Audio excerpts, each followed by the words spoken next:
What's going on with the Jets front office? People are dropping like flies, mutual parting of ways, a guy getting a promotion. We're going to dissect all of that today, including a film session looking at week 3 of the NFL season of exactly what went wrong with this 2023 Jets season. But first, let's get this opening rolling and let's get it rolling. It's time for Football with Faria. You got to get the offense right, and you got to be able to be aggressive. They put up 14 against the secondary. That is driving me up a freaking wall right now.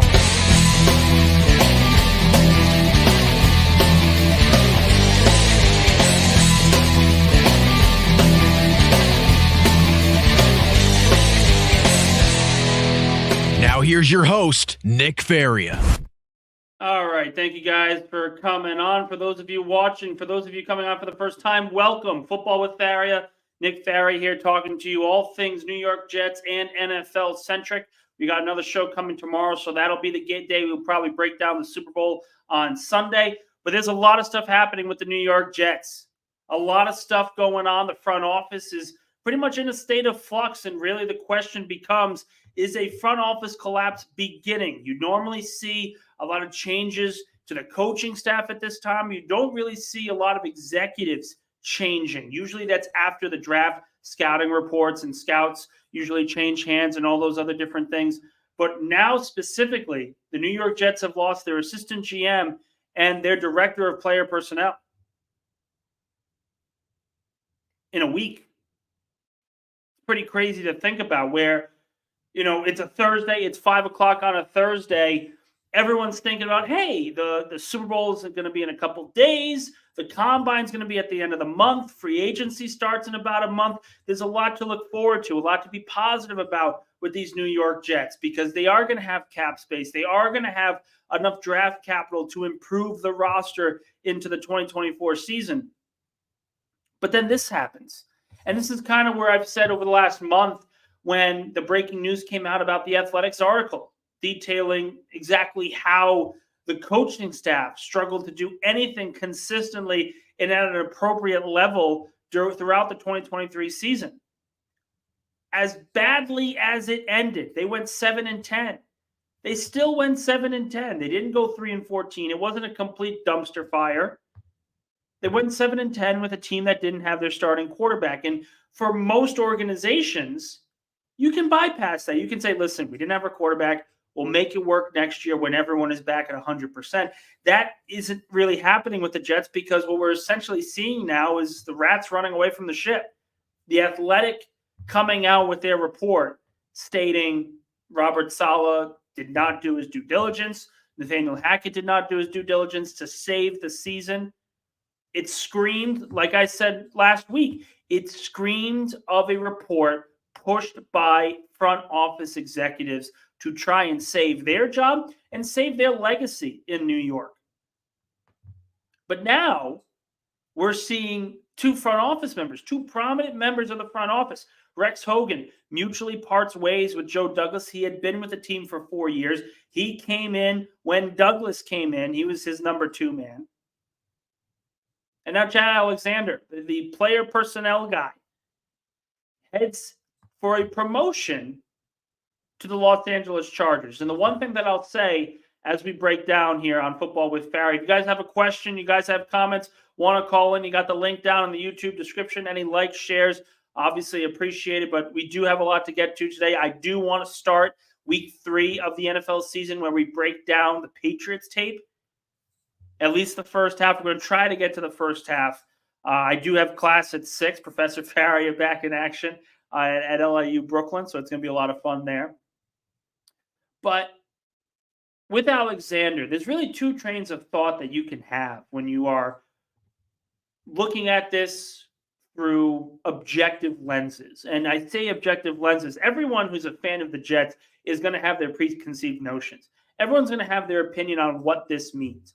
Most of the time, you're going to have people saying 2 front office members leaving roughly a week apart. That's a sign where the rats are jumping the ship and no one wants to be here for when, the Titanic actually sinks. But I don't think that captures the whole story. I really don't, because If you're Joe Douglas, and I have been critical of Douglas, as many of you have heard over the last couple of weeks, I think the push from The Athletic was more an executive push than anything else.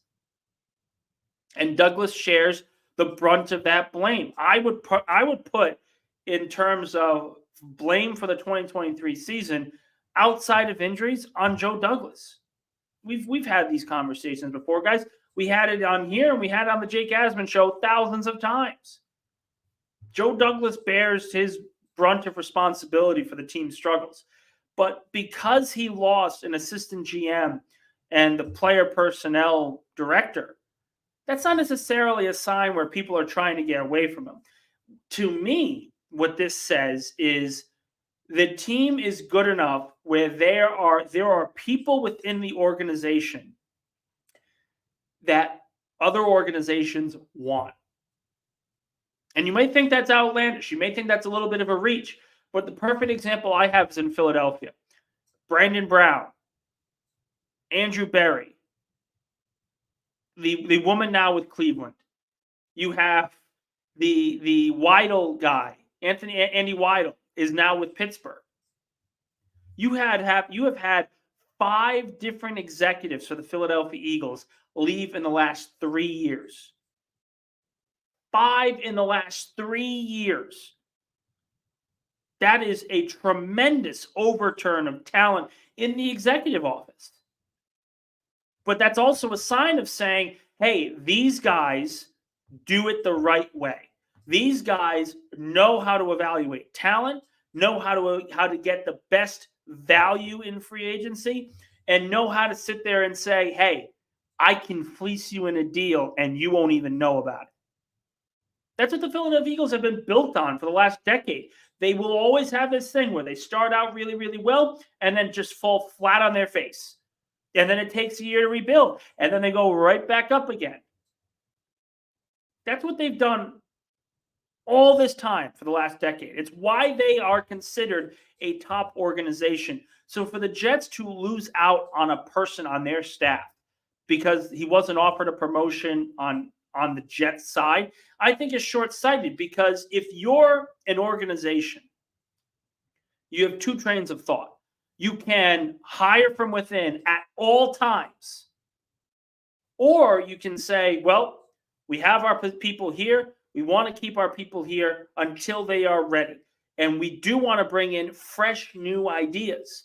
Now, instead of just having to hire an assistant GM, a new one, they've got to hire an assistant VP of player personnel. There's 2 positions now of high standing within the organization. That means you can bring in 2 unique people to help you out in the long run. And there's benefit to that. It's the same thing with coaching. When you have a team that wins the Super Bowl, their staff is getting poached. And the team essentially has a choice. You can either promote from within, promote the guys that you feel did a good job in their position. Case in point, when an offensive coordinator leaves, you promote the quarterback coach because he has a relationship with the quarterback. Kind of same thing with the defense. If your linebackers are the best unit, then you promote the linebacker coach, the defensive coordinator. There's merit to that. We've seen it. But there's also merit to saying, listen, what got us here this year won't get us to that same point in 2025 or 2027. Let's get some new blood. Let's get some new faces here to sort of keep this conversation fresh.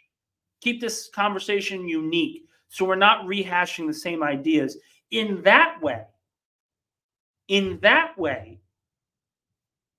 the Jets understand what they need to do. Joe Douglas understands what they need to do. And this is where I say you can panic about Alexander leaving to go to Los Angeles. He was promoted. You can panic about Hogan leaving, parting ways with the team. Notice, most of the executive positions right now are being filled. I haven't seen Hogan get hired yet. And if he has, I stand corrected, but I haven't seen anything about Rex Hogan being hired for a position. What does that tell you?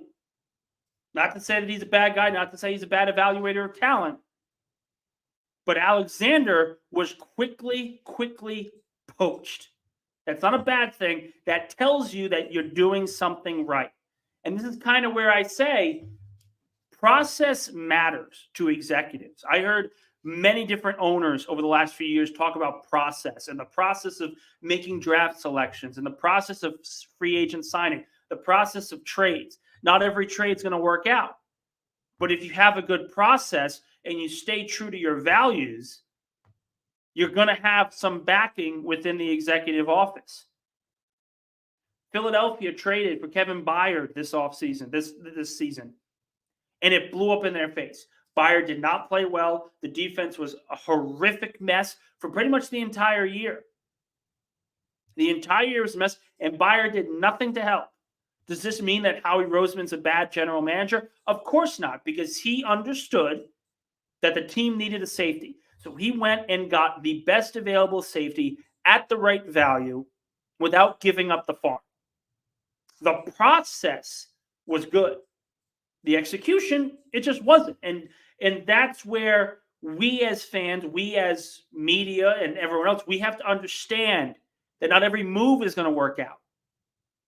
Not every pick from the 2022 class has looked the part of a historic class.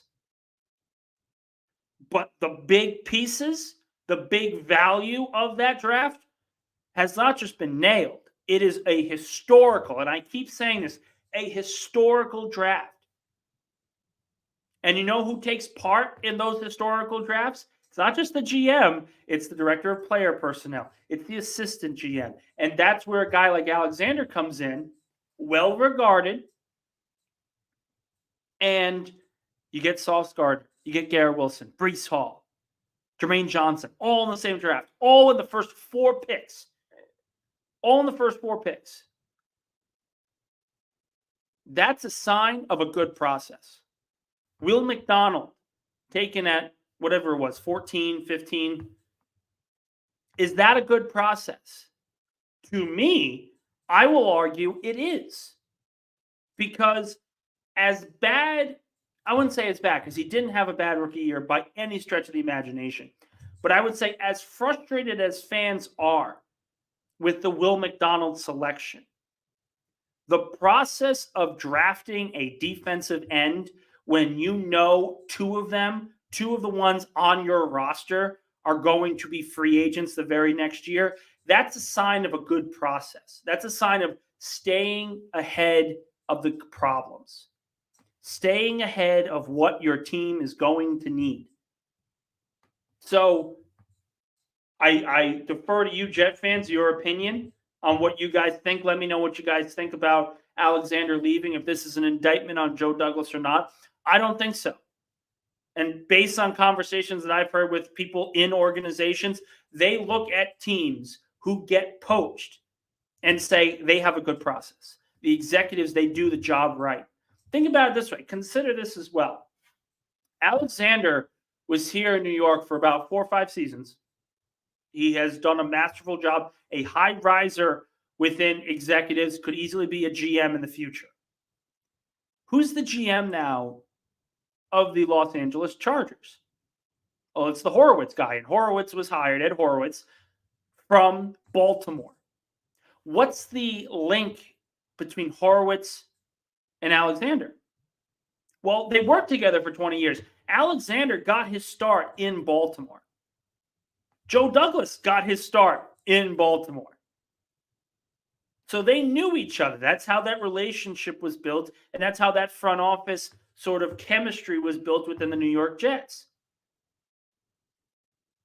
But with his ties to Baltimore, Horowitz needs a number 2 guy. And Alexander is not a number 2. He's a number 3, number 4. So it is absolutely logical to assume that he would get a promotion with a guy that he knows. And people will argue, well, why didn't Douglas give the promotion to him? My clear answer that I will give to everybody is this.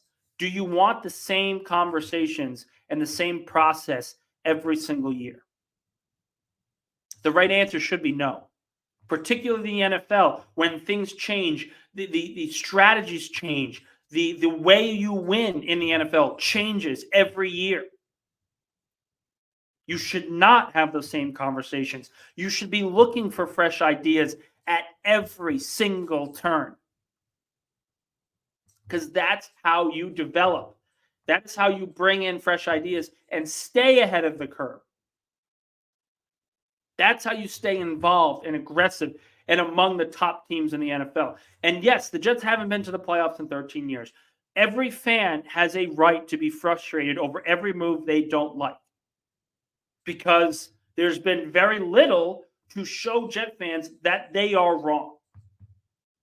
It's kind of like when the Eagles drafted Donovan McNabb and Eagle fans booed Philadelphia for not taking Ricky Williams. And Angelo Cataldi had a great line at the beginning. And he essentially said, we weren't prepared for them to do the right thing and for us to be wrong. Think about that. Think about that statement. We weren't prepared for the team we root for to do the right thing and for us to be wrong. Jets fans for more than a decade, have been angry because the Jets in their minds have made the wrong decision, and every decision they have made has seemingly blown up in their face. There's going to be a time where that changes. And you have to trust the people involved to be able to make that change, to be able to facilitate that change, and to consistently stay ahead of the curve. And that's where we are here. This is the key turning point of the New York Jets, at least for the 2020s decade. Because as bad as it started, they have the talent to compete.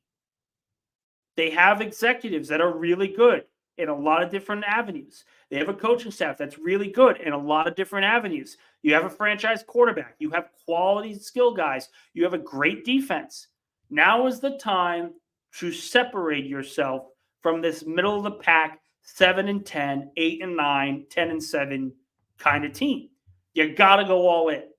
And this is where I kind of bring it back to Douglas and saying, I have no problem with Alexander leaving for the Chargers. I think it's a good thing for the organization. I have no problem with Rex Hogan mutually parting ways with the team. I have no problem that the only position coach that was essentially changed was the running back coach. No problem with any of that. Minuscule coaching changes, but some that can bring in some fresh ideas, some new ideas, some concepts that are going to better fit what the team needs in the long run. But now you got to do it. It's got to happen. It's got to happen now. It's got to happen now. Because Jet fans have suffered way too long to be told, trust us, trust us, trust us, and for it to repeatedly get blown up in their face. And I think the frustration with Jet fans now, it goes back to that quote. We weren't prepared for them to do the right thing and for us to be wrong. That is essentially where we are with Jets fandom right now. They have been shown that the front office, that the coaching staff, everything a part of the organization does not deserve the trust needed in order to successfully build a consistent winner in the National Football League. That being said, things can change, like I said, very quickly. And a front office that's willing to facilitate those changes has to be commended. Has to. Because it's the future of the organization. We'll get to some of your comments here.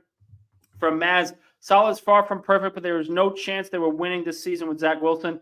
Getting to 7 wins is proof Salah is good. Aaron Rodgers would have got them in. JD owned this at the end of the year conference. Yeah, listen, Maz, I get it. And I think the basic barometer, and I've said this before, I said it on Jetscast yesterday.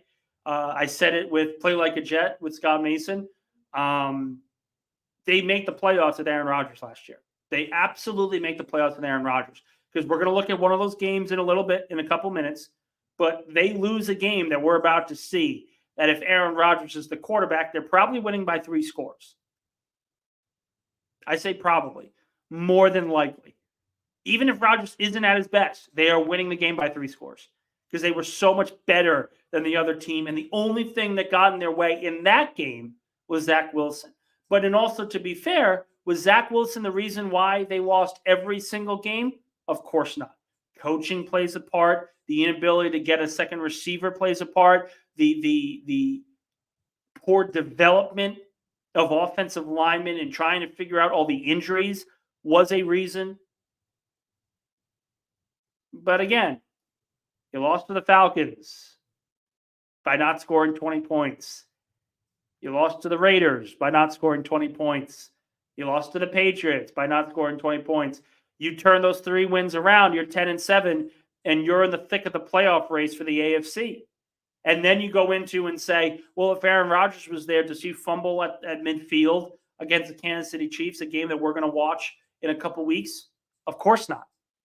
Or at least more than likely not. Guy's been playing for 2 decades. So, yes, doom and gloom, it makes sense. All of it makes sense. But as always, let me be the one to tell you it's not always a bad thing. This isn't always the end of the world that people want to make it out to be. And again, we can argue so many times about, Nick, you're not seeing it this way. You're thinking too positively. You're thinking too highly of the organization. No, I'm not. Because I've been very critical of where they have messed up. They wasted this season because they didn't go all in immediately. They had 1 foot in, 1 foot out before they took the field on opening day. That's where they were. That was one of their bigger problems. And yet, through all of those issues, through all of the problems, they still went 7-10. They didn't go 3-14. They hovered close to around 500. Without a starting quarterback, with all the injuries, that matters. That matters in the NFL. So appreciate you guys for jumping on. Again, Football with Faria, Nick Faria here. If you guys like what you see, please let me know. Any comments, questions, concerns will greatly be appreciated. We'll keep it all included. But today is a Film Thursday, so we do have a game to look at right now, and we're going to break down the Patriots and Jets Week 3 contest. I'm going to get this situated. I want to make sure the screen looks good. Let's see. Yes, it does. And let's do this. We got the shared screen. And I want to make sure this is all good. Good. Perfect. All right. So, talked about Alexander leaving for the assistant GM job of the Chargers. We talked about the deficiencies of the Jets and what they didn't do as a front office this year. And this was really the one game, the first game that I saw and I was covering, that I really felt that, yes, the quarterback was the big problem why they lost, but this was a setup for failure to begin with. Remember, they had lost to the Cowboys by 20 points. They're 1-1 on the season, but they still have enough talent to say, hey, we think we can still be competitive. The last game was just more of the emotion of losing Aaron Rodgers. This was the game that I felt coaching, quarterback play, and front office, the triangle of sadness, really put the Jets in a position where they were going to falter no matter what was going to happen this year. We see the opening kickoff. We'll scroll through this. And again, if you guys have any comments or questions, we'll try to answer them later on in the program. I'm going to stay on for about another 20 minutes. So first play of the game. First play of the game. What do we see here? The Jets are lining up in a bunch. You got Breece Hall in the backfield and a single receiver in man coverage. Solid setup. Personally, the bunch is more to see and determine how the Jets are going to play. But look at how the Patriots are playing these guys. Man. This guy's more in a zone-ish look, but this is a safety, so he's essentially in man coverage. The Patriots right away are telling the Jets that we don't respect Zach Wilson as a passer. We don't think you can do anything against this defense of ours. And they're essentially proven right. This is going to be a quick bubble screen. And it goes for, 1 yard? Let's see what happens. And again, is this play set for success? Let's go back to the formation. We're going to go back to the formation so everyone can see it. They're in a trips bunch set, and the Patriots have 2 guys here. I'm trying to see the player that misses the block or just doesn't understand where he's going. I think that's Lazard. But look at this. And again, part of the problems. They're in man. This guy should be blocking this guy. This guy should be blocking this guy because a receiver screen, a bubble screen like the Jets want to run on the first play, can only work if these 2 guys are blocked. If they're not blocked, it puts tremendous pressure on Garrett Wilson to try and miss and make this guy miss. But with the Patriots so technically sound tackling, it's a big ask to have. And the play is essentially busted now. So, yes, we can say, oh, Garrett should take this upfield. This guy's got him, and he's just got to make this guy miss. This is what Garrett Wilson should be doing. But this is the first play of the game. And he trips up. Maybe he gets a couple extra yards. But at the same time, the focus should always be on setting your team up for success. And this defender does a very good job. Jennings does a good job here of sort of playing Zach Wilson, making him think he can play the run while also playing the bubble screen. And Wilson falls. Yes, that's a problem. That's part of the reason why it's only a 1-yard gain. But, and again, I'd say a big but here, is that play set up for success? 2 guys down at the line of scrimmage. They're clearly impressed. And essentially, the Jets allow them to make the tackle. You see a lot this game. You see that a lot this game. 6-yard loss. So they go from a bubble screen to a weak side run. Look, 1, 2, 3, 4 guys here on the left side, plus a receiver in close. It looks like that's Cobb. And the Patriots have 1, 2, 3, 4 guys on this side. They're going to run zone. Is this play set up for success? They run this way. Is this play set up for success? The answer is an emphatic no. AVT misses the block. There's a miscommunication, and you lose 6 yards. So now you've put yourself in a disadvantageous position because you ran a bubble screen to 2 press, 2 guys pressing at the line of scrimmage on the far side of the field, and then you run a zone blocking scheme where 2 guys are taking on 4. You tell me what Zach's supposed to do there. And again, Zach Wilson was a big part of why the Jets struggled in this game. A big part. But you can't tell me that that's the only problem the Jets had. All right, 3rd and 15. Good pocket so far. Wilson has to bail. No one to throw to. And he just dumps it off for an incomplete pass. Let's take a look at the coverage. Patriots, again, they're just not giving anything big up. This is what the Patriots do. They force you into 3rd and long situations and force you to make an unbelievable throw. Becton, he does get beat here, but it's not atrociously bad. Because what Wilson should be doing is he should be trying to set his feet. He escapes the pocket, and we're going to look at that in a little bit, but there's still no one open. There's absolutely no one open. There's no chance for him. So we'll look at the line of scrimmage now. Look at Mackay.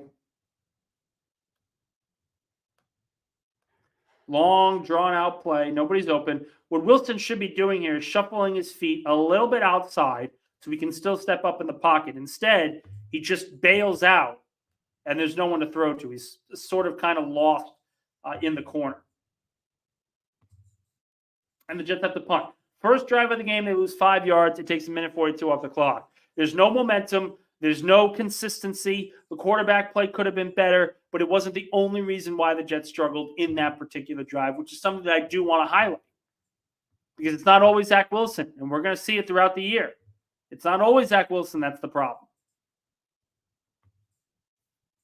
The Jets' concerns have far more to do with the coaching staff and front office and where they're situated than anything else. And we want to talk about bad quarterbacks. I know Jet fans despise, and I think despise is the right word too. Jet fans don't like Zach Wilson. Mac Jones is just as bad. Opening drive of the game, first play of the game, they do really nothing there. And again, we talk about advantageous positions. We talk about, are the Jets putting their quarterback in the best position to succeed? As of right now, that first drive, they did not. Look at what the Patriots do here on this drive to try and get Mac Jones in a better situation. Look at the formation. Look at how they said that they get this guy out. They use motion. They essentially set up a run. Whitehead over pursues, and it's a 4-yard gain. But it's still 3rd and 6, a winnable, manageable down for the defense.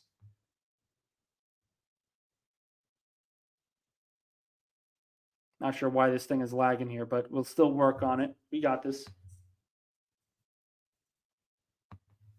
All right, 3rd and 6. Look up at the top. We got one-on-one coverage here. 3 guys here. Trip set to the left. You got Gesicki over here. He's going to make an 18-yard catch.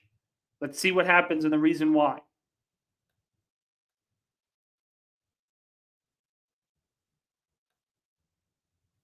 Look at it again. He beats Adrian Amos off the ball. And he beats Adrian Amos to his route. Mac Jones makes a solid throw, and they pick up 18 for the first down. Take a look at it from the end zone view.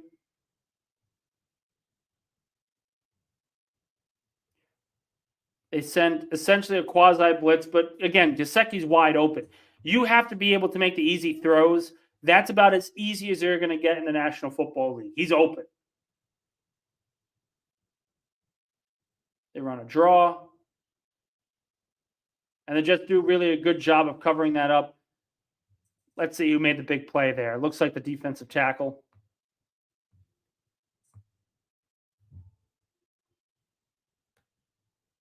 Yeah, Quentin Jefferson, Jermaine Johnson, they do a good job. It's essentially a draw, and Jefferson and Johnson are so far upfield that it essentially just blows up the play.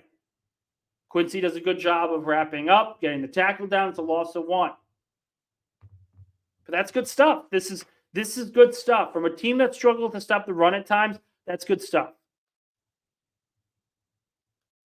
Again, advantageous throws. Advantageous. Quick step throw. Do we see the Jets do this a lot with Zach Wilson? It's mostly just screens and deep shots. Look at what they do with Mac Jones here. Hunter Henry, quick completion, quick window, get the ball out, make it a 3rd and short. And they do. Do they convert on this drive? No. But they get a field goal out of it because they put their quarterback and say, hey, just make the easy throw here. Makes the easy throw, they move on. And now it's 3rd and 3 instead of 3rd and 8 or 3rd and 9. And the Patriots offense was a mess all year. But they still put their quarterback in better situations. That throw obviously is terrible. Really nobody open there either. There's these differences that come up. Zach Wilson, this was a horrific game for him. Really bad game for him. But to sit here and say that he was the only reason why his team struggled is wrong in every sense of the imagination.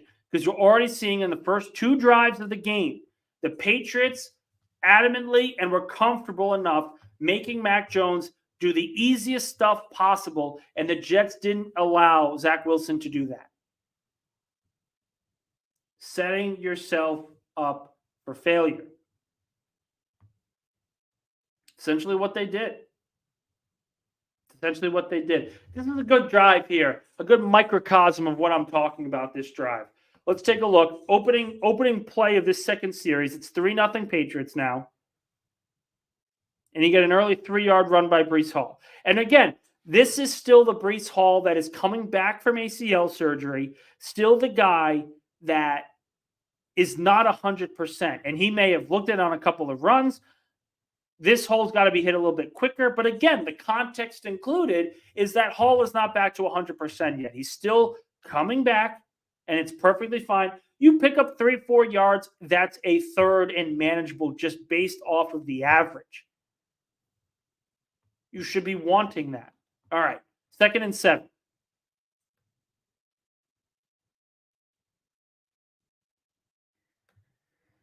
Okay, looking at this play again.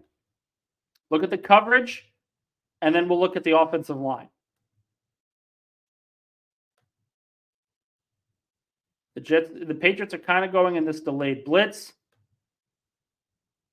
Peppers has his hair on fire. Wilson's got to get rid of the ball. If he knows where he's going, he's got to get rid of the ball. Because Garrett is wide open. This is wide open. And you have to be a quarterback. If you're a quarterback here, you have to read this. If you know the corner here is man on man. If you think he's man on man, he's opened his hips. It's going to be very hard for him to turn on a dime and jump this route to Garrett Wilson. Look how wide open he is. And we're going to see why Zach couldn't make the throw, but that throw's got to be made sooner. And look at here. He gets hit. In fairness to him, he gets hit because it looks like, I'm trying to see who that is. It looks like it's Mekhi Becton who just gets beat. Mekhi Becton here. Let's see it. Yeah, he gets beat. So Mekhi gets beat, and it forces Breece Hall to help him out right away. But Zach's still got to make the throw. Get rid of it. He holds on just a half second too long, and it's the reason why it's 3rd down and 7 instead of a 1st down at the 40. Fundamental plays we're talking about. Mekhi Becton gets beat. We'll look at it again. Look at Mekhi get beat. Mekhi, look at this footwork. Look at this footwork here. Holy Jesus. Mekhi is so out of position on this play. But again, there's more than one problem here. Zach's got to get the ball out sooner. But also, look at the technique from Mekhi here. Look at his feet.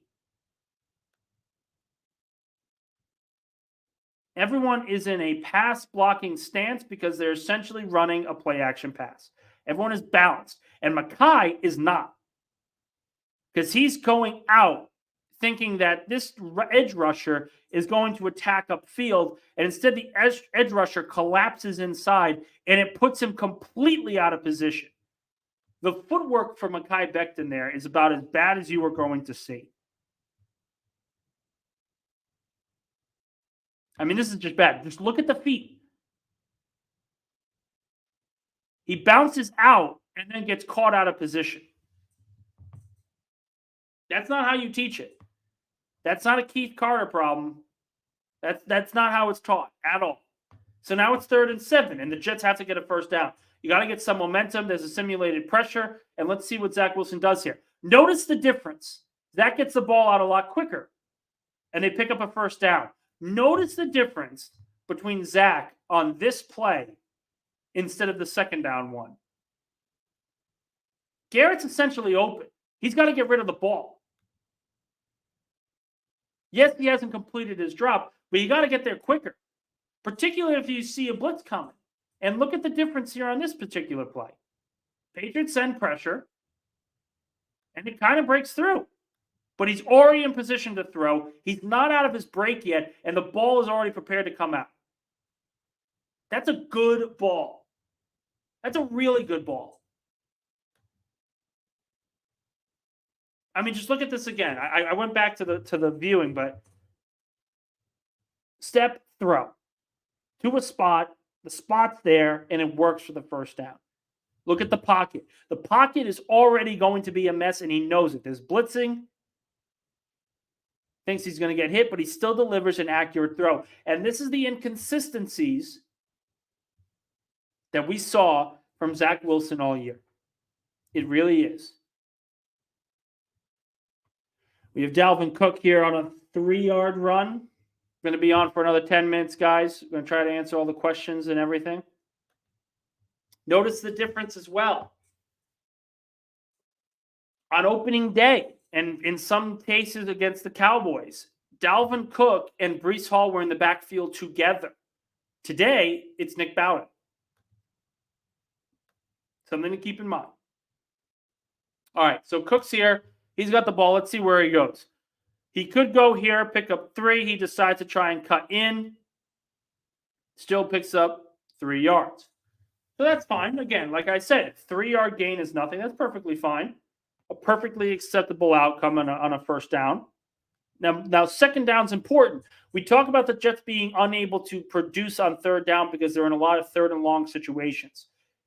Some of them have to do with a bad first down play. Some of them have to do with a bad second down play. If you're in 2nd and 7, that's okay because you can still pick up an average of 4 or 5 yards and make it a manageable third down. Second down is where a lot of the Jets' problems come because they'll set themselves up in quasi-comfortable situations.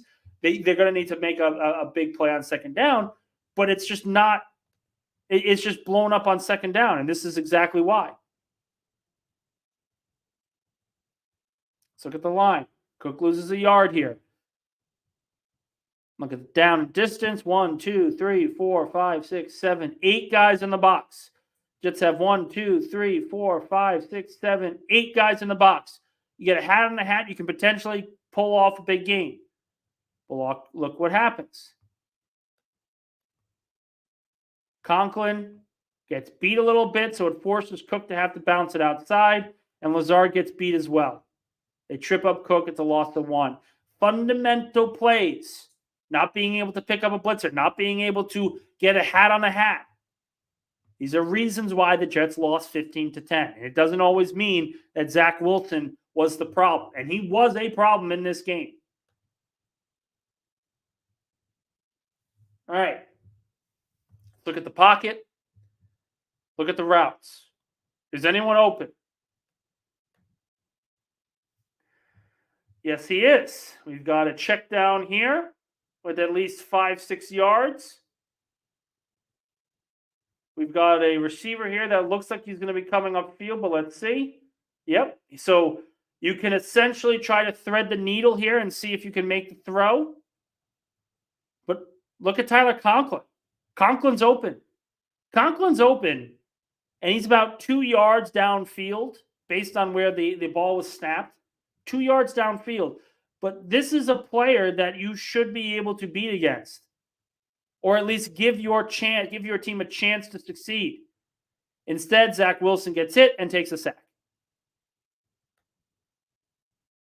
I mean, there's 2 guys open here. Look at the full play again. And watch this safety, too. Watch this safety. Backpedal, backpedal, backpedal. He reads it. He's going to come up. But if he throws it in front of the receiver, if Zach throws it in front of the receiver, this receiver here, if he throws it in front, he should be able to get this off. But there's, again, the check down to Conklin that's wide open too. We'll take a look from the end zone view, and it shows that the offensive line on this play actually does a good job. Carter, great blitz pickup. Great blitz pickup. They do a great job sealing off this right side.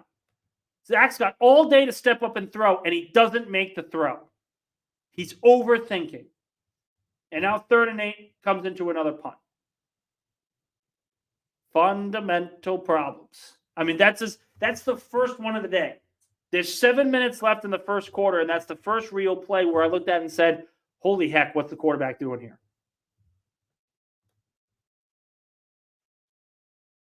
Part of my issue. Part of my concern. Part of the problems that the Jets have had for so long. Going to try to squeeze through one more series before I got to get off.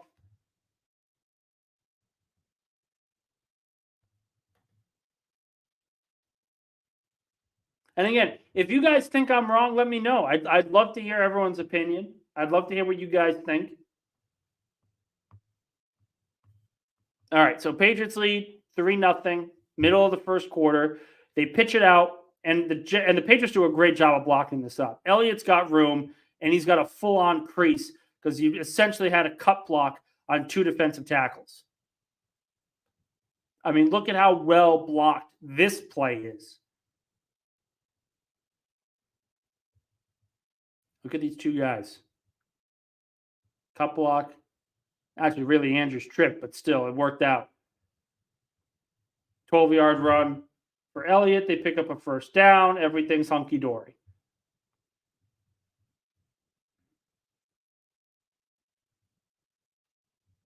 This fundamental, the Patriots offense was a mess, but even in that play, it looked far more in sync of what they want to do offensively, at least on the offensive line, than we've really seen pretty much all year.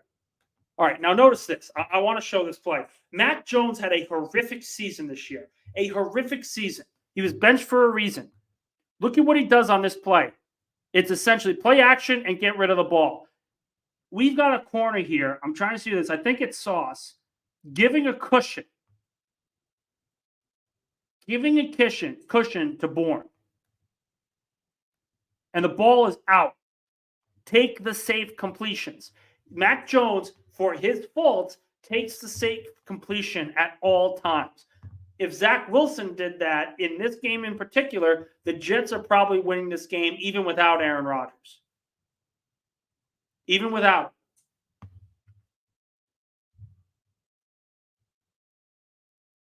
It's just a simple completion. The simple plays to be made.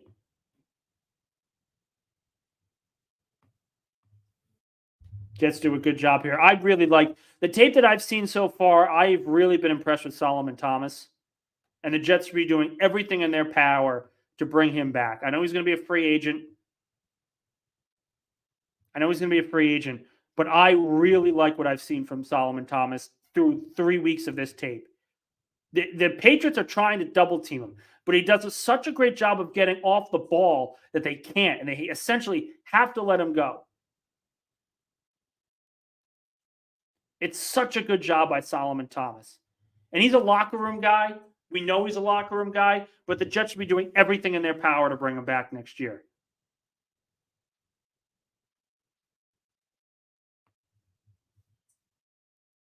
At the third down drop, guys were open. All right. What do we learn? Essentially, the same things that we've always learned and the same things we saw through the first 2 weeks. Bad quarterback play, bad process, bad coaching. A lot of things stood in the Jets' way of true contention this year. And it wasn't just Zach Wilson. We saw it 2 series in, and Zach Wilson made one bad play. Really bad play, but one bad play. And it gets progressively worse as the game goes on. And we all understand that. This was one of Zach's worst games of the year. But this is kind of my problem. We'll get to a couple of questions before we have to go. 2 from Matt. There wouldn't make more sense in an all-in year to trade up into spot 5 and grab a perennial lock at tackle in Joe Alt than another hope at tackle to protect 41-year-old Aaron Rodgers. Matt, it's a great question, and I do agree with you. I think the answer is to get aggressive this offseason. And if you are Joe Douglas, this could be your last year as general manager of the New York Jets. Do you want to go out protecting assets for a year you might not be a part of? Or do you want to go out swinging? If I was an executive, if I was the general manager, I want to go out swinging. I will do everything in my power to get this team into contention this year. And that means getting an all-pro tackle. And Joe Alt is certainly one of those guys. Another question. I know it would take next year's 1 and 10 to move to 5, but I would still do it for all. There are too many questions about other tackles and why risk it. So listen, I don't think it's going to cost them a 1 next year. Look at the numbers. Look at the math. The Eagles traded the 1st and a 3rd round pick last year to move up to 9, and they got Jalen Carter. 1 and a 3rd to move up to 9. I think a 1 and a 3rd, maybe 1 and a 2025 second to move up to 8 or 7. I think that's certainly a consideration, particularly for a non-quarterback. I think that's absolutely up in the air. Certainly part of the equation. Certainly part of the equation. But the one thing that I'll say, and the one thing I hope you guys take away from this show here today, is not everything is what it seems. You have Vice president of player personnel, leaving for an assistant GM job. An assistant GM parting ways. It's not always a bad thing that you're bringing in fresh eyes. And clearly, from what we saw on the tape, fresh eyes on offense is certainly not a bad thing. Certainly not a bad thing. In fact, it's probably what the Jets need more than anything else. Fresh ideas outside of what the norm has been for the last 3 years under Robert Saleh and Joe Douglas. Final take.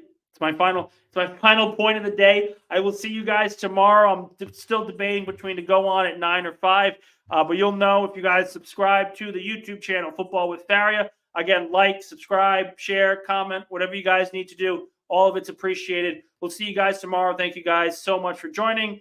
And yeah, have fun. Have a great day.